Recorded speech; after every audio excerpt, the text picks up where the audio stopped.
Makadiko muri yeZimbabwe ini ndinoitwa Empress Melow.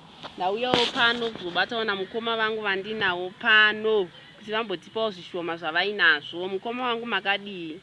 Empress, makadii zvenyu? Haiwa ndinofara mukoma zita renyu munoitwawo ani tizivane? Inini ndinoitwawo Sparky T A.K.A Redman. Ndo zita rangu stage name. Sparky T A.K.A Redman. Ndofunga zita ramukoma vedu marinzwa vativo vanoitwawo Sparky T A.K.A Redman. Ndo zita ravo mukoma vedu. Mukoma toda kuziva kuti zvekuimba izvi makazvitangawo ngurini, maane makore mangani muchiita tarenda renyu rekuimba izvi? Inini pandakatanga kuimba, ndakatanga kuimba ndichangozvarwa nekuti kuimba kwacho ndakazvarwa ndakakubata. Saka ndakangoti ndichizvarwa pandatotanga futi kuimba papo ipapo. Alright, mukoma wangu ipapo ndapanzwisisa. Mukoma wangu makakurirawo kupi uye imi kwamakabvawo ndekupi? Munogarepi? Inini ndakagara nzvimbo dzakawanda nekuda kwetarenda.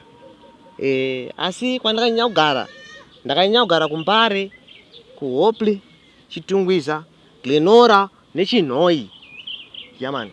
Alright, mukoma wangu ndazvinzwa. Mukoma vedu vataura kuti ivo vakagara nzvimbo dzakawandisa zvisingaite. Mukoma wangu toda kuzivawo kuti pakuimba apa mune zvimwe zvinhu zvamunosangana nazvo here zvamusiri kufarira munhau yenyu yekuimba iyi? Yamani. Iwo mubvunzo iwo Empress wakanakisa. Handimbofana ndakaupikisa.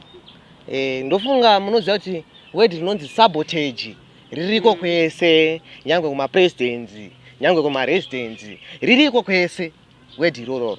Kana mubhora chemchem kutone inonzi sabotage. Saka zvakawandisa machallenge atinowana pakuimba. Unogona kungonyeperwa show wotopedza mari ifiwe ukaenda ikoko wosvika kusina chinhu. So pakuimba kwenyu kwamuri kuita mukoma, mune vamwe vaimbiwo here vamunombosangana navo muchiitawo makolabhu navo kubvawo pamakatanga kuimba? Aiwa, vaimbi ndinavo ende makolabhu aripo. Varipo ipapopo, vacho vakuru nevadiki varipo, ndakaita navo. Alright, mukoma vedu vataura ivo kuti vane vamwe vanhu vavanoimbawo navo makolabhu vachiita ende vane zvinhu zvavanosanganawo nazvo mukurarama kwavo zvavanenge vachirwisanawo nazvo. Sezvo vaimbi munenge mine zvamunenge muchinzwirana ushanje pakuimba. Mukoma wangu pane imwe song yenyu yandakanzwa iya yekuti guva paruvare. Iyi song iyi munakakubatsira here kana kuti makaimba mega mukoma? Empress, ndikakuudzai zvakaitika pasong iyeyeka munogona kutozviramba kana kutochema. Song iye ndakaita yekurota ndichitoiperform. Mangwana kuseni ndatomuka ndichipinda mustudio ndatorekoda. Asi inogara ichindibata kuti kuwai ndakazofunga kunyora zvinhu izvi. Mwari pane zvavakanga vandiratidza ipapapa. Vakanga vane zvavanga vandiratidza. Saka ndaitoda kunyora wiri. Munhu wese achanyora wiri. Munhu wese anonyora wiri. Saka ndo yangu wiri iyo. Alright, tazvinzwa mukoma wedu. So imimi pamangoma yenyu amunoimba mune mangoma manganiwo amunotiwo iri ngoma iri vanhu vakawandisa vari kunzwa kufara nemangoma andiri kuimba? Mangoma mangani mukoma? Aiwa, ndikanyepe harisi one. Ihobho mandandi ebhendi ihobho.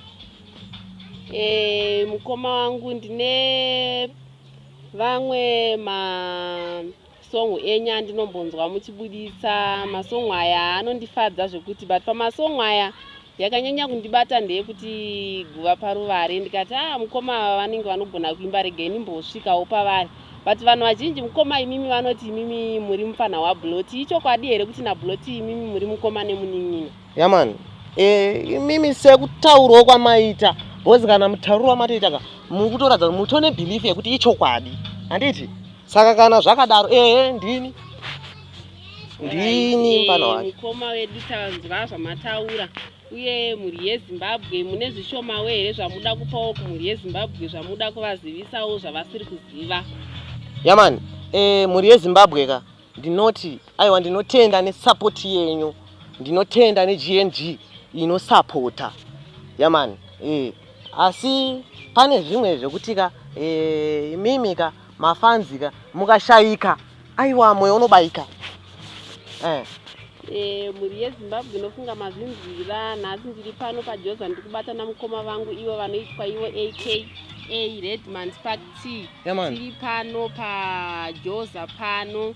Mukoma vedu vari kufara vachikumbira kuti rambai muchingovasapotawo pane mangoma avo ese avanoimba kuti tarenda ravo riwane kuenderera mberi. Tatenda. Really? GNG Sparky Manexi Atumisani Ino Dagara Nataura Dichiri Kurama Kuti Andidi Kunovigwa Kwanisingare Doda Kuyenda Baruare Terera Asika Buwa Baruare Buwa Baruare